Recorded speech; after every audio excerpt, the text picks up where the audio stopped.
अस्सलाम वालेकुम दोस्तों। आज हमारे पास एक्सेल के अंदर कुछ खास टिप्स एंड ट्रिक हैं जो मैं आपके साथ शेयर करना चाहता हूँ। सिंपल तो है लेकिन आपको इस वीडियो से कुछ ना कुछ तो नया ज़रूर मिलेगा। इसमें ऐसा खुफिया टिप्स हैं कि आपके घंटों का काम इंशाल्लाह मिनटों में करेगा।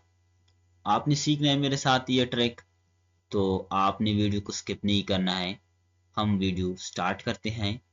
Let's go play the video. तो सबसे पहले जो हमारे पास ये डेटा है, ट्रिक नंबर 1 है। ट्रिक नंबर 1 हमारे पास ये है कि आपने इस डेटा में कैसे आपने जाना है।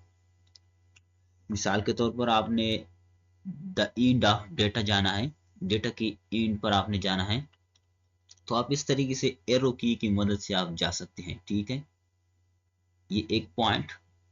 अब दूसरा पॉइंट हमारे पास ये है, आपका क्वेश्चन ये है कि हमारे पास डेटा लंबा है तो हमने कैसे जाना है। ये एरो एरो की के साथ हम जाने के साथ हमारा तो टाइम वेस्ट होता है। तो अब आपने क्या करना है कि अब आपने कंट्रोल शिफ्ट एरो की को प्रेस करना है। इसके बाद आपने एक बार शिफ्ट के साथ सिर्फ एरो की प्रेस करना है, सॉरी एरो की। तो आप डेटा की इन पर आप जा सकते हैं आसान तरीके से। तो ये हमारे पास फर्स्ट ट्रिक है कि आपने कैसे जाना है डेटा के अंदर, तो आप एरो की बटन के साथ आप जा सकते हैं। ट्रिक नंबर 2 हमारे पास बहुत सिंपल है। वो ये है कि आपने डेटा को सेलेक्ट कैसे करना है। मिसाल के तौर पर आपके पास ये डेटा है, आपने इसको आसान तरीके से माउस के जरिए इसको आप सेलेक्ट कर सकते हैं। मगर आपके पास डेटा ज़्यादा हो जाए, लंबा डेटा है आपके पास, तो आपने इसको सेलेक्ट कैसे करना है। तो सेलेक्ट करने के लिए सबसे पहले आसान तरीका ये है कि आपने माउस से सेलेक्ट करना है अगर पॉसिबल है। अगर माउस से पॉसिबल नहीं है, दुश्वारी है, तो आपने कीबोर्ड के साथ डेटा को कैसे सेलेक्ट करना है। तो इसके लिए आपने सबसे पहले हमारे पास डेटा की फर्स्ट कॉलम जो है इस पर आपने क्लिक करना है। इस पर क्लिक करने के बाद आपने कंट्रोल शिफ्ट राइट एरो की को आपने प्रेस करना है और इसके बाद आपने डाउन एरो की को प्रेस करना है। जितना भी आपके पास डेटा होता है वो डेटा आपके पास आसान तरीके से सेलेक्ट हो जाएगा। ये तरीका नंबर 1 है डेटा को सेलेक्ट करने का।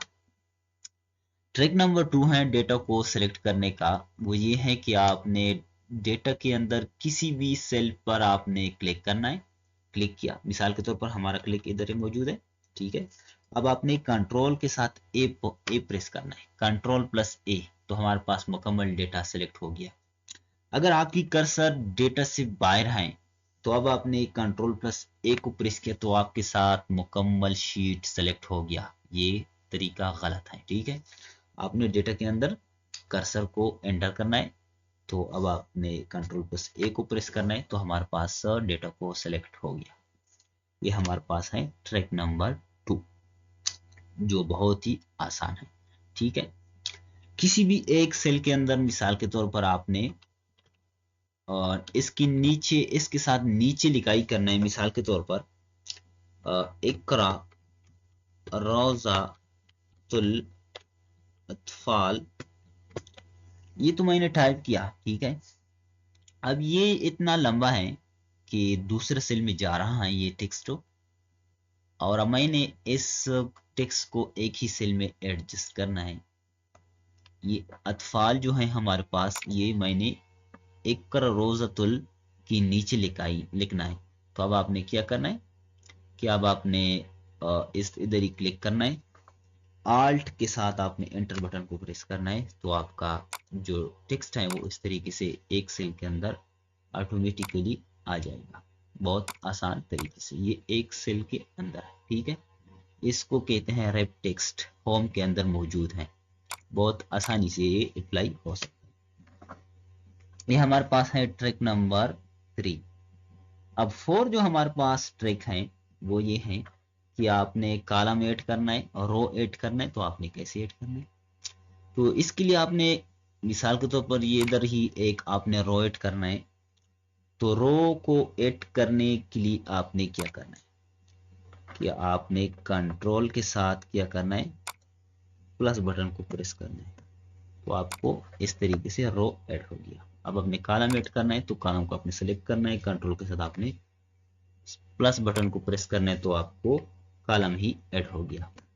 तो ये हमारे पास है ट्रिक नंबर 4। अब ट्रिक नंबर 5 जो हमारे पास है वो ये है कि आपने कॉलम को कैसे सेलेक्ट करना है, रो को कैसे सेलेक्ट करना है शॉर्टकट के जरिए। एक तो है माउस के जरिए, आपने ऊपर क्लिक करना है तो हमारे पास नीचे तक हमारे पास जो कॉलम है वो सेलेक्ट हो गया। आपने इधर ही क्लिक करना है तो आपके साथ तो आखिरी तक जो रो है वो सेलेक्ट हो गया। अगर आपने इसको शॉर्टकट के जरिए सेलेक्ट करना है तो शॉर्टकट के जरिए आपने कॉलम को सेलेक्ट करना है तो आपने कंट्रोल के साथ स्पेस बटन को प्रेस करना है तो आपका कॉलम सेलेक्ट हो गया। ठीक है, इसका फायदा यह है कि मिसाल के तौर पर आप नीचे काम करते हो तो अब आपने आप कर्सर इधर ही है तो आपने कंट्रोल के साथ स्पेस बटन को प्रेस किया तो आपका मुकम्मल कॉलम सेलेक्ट हो गया। और आपने रो को सेलेक्ट करना है तो आपने शिफ्ट के साथ स्पेस बटन को आपने प्रेस करना है तो आपके साथ इस तरीके से रो को सेलेक्ट हो गया। ये हमारे पास है ट्रिक नंबर 5। अब ट्रिक नंबर 6 जो हमारे पास, अब ट्रिक नंबर 6 हमारे पास ये है कि आपने रो को डिलीट करना है या आपने कॉलम को डिलीट करना है तो आपने इसको कैसे डिलीट करना है। जो भी कॉलम आपने डिलीट करना है तो वहां पर आपने क्लिक करना है। मिसाल के तौर पर इधर मैं आपको येलो कलर लगाता हूँ, ये कॉलम मैंने डिलीट करना है। ठीक है, तो मैंने इस कॉलम को इस तरीके से सिलेक्ट किया। सिलेक्ट करने के बाद आपने कंट्रोल के साथ आपने माइनस बटन को प्रेस करना है तो आपका जो कॉलम है वो डिलीट हो गया। इस तरीके से मिसाल के तौर पर मैंने ये दो रो को क्या करना है, डिलीट करना है नीचे जो हमारे पास है। तो मैंने इस तरीके से इसको सेलेक्ट किया, इस तरीके से मैंने इसको सेलेक्ट किया। सेलेक्ट करने के बाद आपने कंट्रोल प्लस माइनस को प्रेस करना है तो आपका जी जो है दो रो डिलीट हो गया, बहुत आसान तरीके से। अब हमारे पास ट्रिक नंबर 7 जो है वो ये है कि आपने वो ये है कि मिसाल के तौर पर इधर हमारे पास 50 हैं और इधर हमारे पास 10 हैं डेटा, और इधर हमारे पास 100 हैं और इधर हमारे पास 52 है। ठीक है, ये हमारे पास कुछ डेटा है। इसको मैं आपको साइज थोड़ा इंक्रीज करूँ, बोल्ड करूँ कि आपको सही तरीके से समझ में आ जाए। अब मैंने क्या करना है, मैंने 500 ऐड करना है। ठीक है, कितना, 500 मैंने ऐड करना है। कैसे ऐड करना है, तो आप कहते हैं कि इसको सम करो या कॉपी पेस्ट करो, नहीं, मेरा मतलब ये नहीं है। अब मैं इसको ऐड करता हूँ माउस की लेफ्ट क्लिक के साथ इधर 52 की जगह पे, तो मैंने इधर ही इसको कर्सर ही छोड़ा तो ऑप्शन देता है कि आपने इसकी जगह रिप्लेस करना है। तो मैंने ओके क्लिक किया तो 500 जो है वो 52 की जगह पर आ गया। 52 जो हमारे पास है वो रिमूव हो गया। तो मैंने ऐसा नहीं करना है, मैंने ऐसा करना है कि 52 हमारे पास आ जाए और 500 हमारे पास आ जाए और डेटा को हम आसान तरीके से इसको एडजस्ट करें शॉर्ट ट्रिक के जरिए। तो आपने शिफ्ट बटन को प्रेस करना है, आपने डेटा को इस तरीके से मूव करना है, जहां पर भी आपने मूव करना है वहां पर आपने बस इस तरीके से इसको छोड़ना है। ठीक है, तो हमारे पास ऑटोमेटिकली ये एडजस्ट हो गया बगैर रिमूव करने।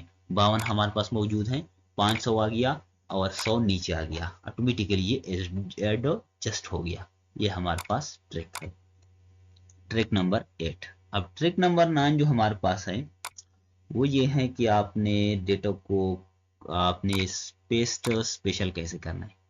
मिसाल के तौर पर ये हमारे पास डेटा है, मैंने इसको इस तरीके से सेलेक्ट किया, कंट्रोल प्लस सी मैंने प्रेस किया। अब इधर मैंने इसको पेस्ट करना है, लेकिन मैंने control plus shift plus V, sorry, control plus alt plus V, ये है पेस्ट स्पेशल करने के लिए। तो मैंने कंट्रोल आल्ट वी को प्रेस किया तो हमारे पास ये डायलॉग बॉक्स ओपन हो गया। ये किसका है, ये पेस्ट स्पेशल है। इस पर मैं इंशाल्लाह आपको डिटेल के साथ एक वीडियो बनाऊंगा। ये पेस्ट स्पेशल है, आपने इसमें जो जो भी आपने ऑप्शन लगाना है तो वो आपने सेलेक्ट करना है, बस ओके बटन पर आपने क्लिक करना है। तो ये इंशाल्लाह मैं एक वीडियो में आपके साथ क्लियर करूंगा। आपने बस सिर्फ ये याद रखना है कि हमारे पास पेस्ट स्पेशल की जो बटन है वो है कंट्रोल शॉर्टकट की है वो Ctrl+Alt+V है। ठीक है, अब इस तरीके से हमारे पास मिसाल के तौर पर एक डेटा है, ये हमारे पास एक डेटा है नेम, और इधर मैंने किया फादर नेम, और फादर नेम इधर नेम पर की जगह पर मैंने नेम 1, इस तरीके से नेम 2, इस तरीके से हमारे डेटा, और इस तरीके से F1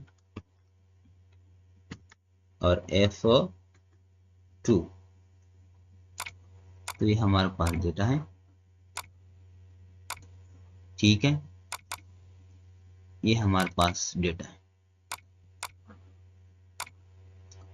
अब ये हमारे पास डेटा रो की फॉर्म में है। ठीक है, ये रो की फॉर्म में है, रो की फॉर्मेट में है। ठीक है, अब इसको मैंने क्या करना है, इसको मैंने कॉलम में कन्वर्ट करना है। तो आपने इसको कैसे करना है, ट्रांसपोज, इसको ट्रांसपोज करना है। ट्रांसपोज करने के लिए आपने डेटा को सेलेक्ट करना है, Ctrl+C आपने प्रेस करना है। जहां पर भी आपने इसको कॉलम में चेंज करना है, इन्हें कॉपी करना है, तो वहां पर आपने क्लिक करना है। Ctrl+Alt+V जो पहले मैंने आपको बताया पेस्ट स्पेशल की, तो वो आपने प्रेस करना है। ट्रांसपोज हमारे पास एक ऑप्शन मौजूद है, सब एक्सेल की वर्जन में 2010, 2007, 2003 में ये ऑप्शन मौजूद है। तो अब आपने इस पर चेक लगाना है, ओके करना है। तो ये हमारे पास कॉलम की फॉर्म में डेटा आ गया। अगर आपने इसको दोबारा रो में करना है, कॉलम से रो में करना है, तो आपने इस तरीके से इसको सेलेक्ट करना है, इधर ही क्लिक करना है, Ctrl+Alt+V आपने प्रेस करना है, ट्रांसपोज पर आपने क्लिक करना है, ओके करना है। तो आपके साथ इस तरीके से आ जाएंगे। आसान फॉर्म यह है कि आपने कॉलम से रो करना है, रो से कॉलम को डेटा कन्वर्ट करना है, तो आपने इस तरीके से ट्रांसपोज करना है। ठीक है, ये हमारे पास ट्रांसपोज की ऑप्शन है। अब हमारे पास मेन जो बात है वो ये आ गया कि आपने डेटा को सॉरी आपने कॉलम को कैसे हाइड करना है, रो को कैसे हाइड करना है, शॉर्ट ट्रिक के जरिए, शॉर्टकट की के जरिए। शॉर्टकट की के जरिए आपने कॉलम को हाइड करना है, तो आपने इस तरीके से कॉलम को सेलेक्ट करना है, कंट्रोल के साथ आपने 0 बटन को आपने प्रेस करना है, तो हमारे पास ये कॉलम हाइड हो गया। दोबारा अनहाइड करने के लिए आपने इसको सेलेक्ट करना है, और आपने राइट क्लिक करना है, और अनहाइड पर आपने क्लिक करना है, तो आपके साथ इस तरीके से आ गया। इस तरीके से आपने रो को हाइड करना है, तो आपने इस तरीके से वो रो को सेलेक्ट करना है, कंट्रोल के साथ आपने 9 बटन को प्रेस करना है, तो आपके साथ वो रो भी हाइड हो गया। अनहाइड के लिए आपने इसको सेलेक्ट करना है, वो ऊपर वाला और नीचे दो रो आपने सेलेक्ट करना है, राइट क्लिक करना है, अनहाइड पर आपने क्लिक करना है। तो ये है हमारे पास 10 ट्रिक MS एक्सेल की, बहुत काम का। ये तो बेसिक है, बिल्कुल मैं मानता हूँ कि बेसिक ट्रिक मैंने आपके साथ शेयर किया, लेकिन इस तरीके से हम बेसिक्स लेवल से लेकर एडवांस लेवल तक आपके साथ ये ट्रिक शेयर करेंगे। उम्मीद है दोस्तों ये वीडियो आपको पसंद होगी। वीडियो को आपने लाइक करना है, शेयर करना है दोस्तों के साथ, चैनल को भी सब्सक्राइब करना है, ताकि आपको ये जो हमारे पास कोर्सेज हैं एक्सेल की, MS वर्ड की, पावर पॉइंट की, फोटोशॉप की, कोरल्ट्रा की, आपको सब के सब समझ में आ जाए। नेक्स्ट वीडियो के लिए आपने इंतज़ार करना है। Thanks for watching.